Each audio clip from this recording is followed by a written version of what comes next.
Assalamualaikum warahmatullahi wabarakatuh.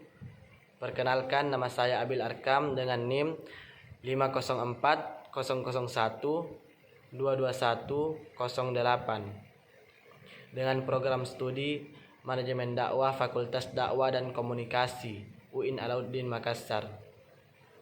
Pada kesempatan kali ini saya akan menjelaskan mengenai sejarah perkembangan komputer dari komputer generasi pertama hingga komputer pada generasi kelima atau yang terakhir untuk memenuhi tugas mata kuliah Teknologi Komunikasi dan Informasi. Baik, langsung saja kita memasuki materi yang pertama, yaitu komputer pada generasi pertama. Generasi pertama pada komputer. Generasi pertama, penggunaan tube vakum yang membuat komputer pada masa tersebut berukuran sangatlah besar dan menggunakan silinder magnetik untuk menyimpan data. Kemudian pada komputer generasi kedua, yaitu pada komputer generasi kedua ini sudah menggunakan transistor sebagai pengganti tube vakum. Transistor ditemukan pada tahun 1948.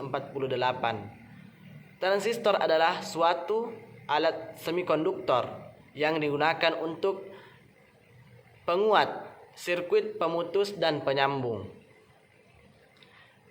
stabilisasi tegangan, modulasi sinyal atau sebagai fungsi lainnya.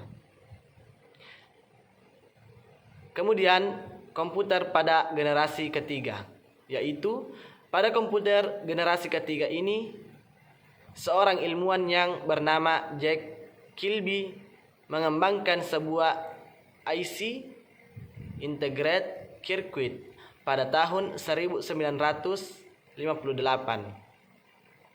Selain itu, pada komputer generasi ketiga ini komputer sudah menggunakan software, yaitu sistem operasi yang memungkinkan berbagai program yang berbeda agar bisa berjalan di suatu komputer. Kemudian komputer pada generasi keempat. Ciri dari komputer generasi keempat ini adalah semakin kecilnya ukuran sirkuit dan komponen-komponen elektrik.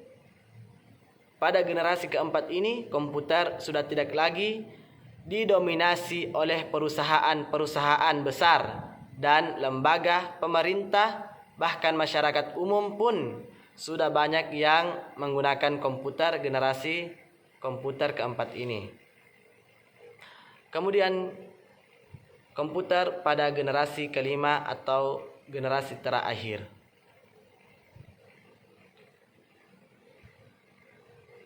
Pada komputer generasi kelima ini komputer sudah berkembang sangat pesat. Itu ditandai dengan banyaknya kemajuan pengembangan komponen-komponen yang diproduksi oleh para pengembangan komputer. Semakin tingginya spesifikasi software yang harus diimbangi dengan spesifikasi hardware.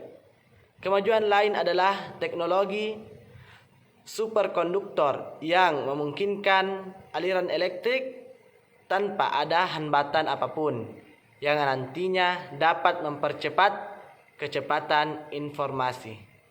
Mungkin hanya itu saja yang bisa saya paparkan mengenai sejarah perkembangan komputer. Kurang dan lebihnya mohon dimaafkan. Wabillahi taufiq wal hidayah. Assalamualaikum warahmatullahi wabarakatuh.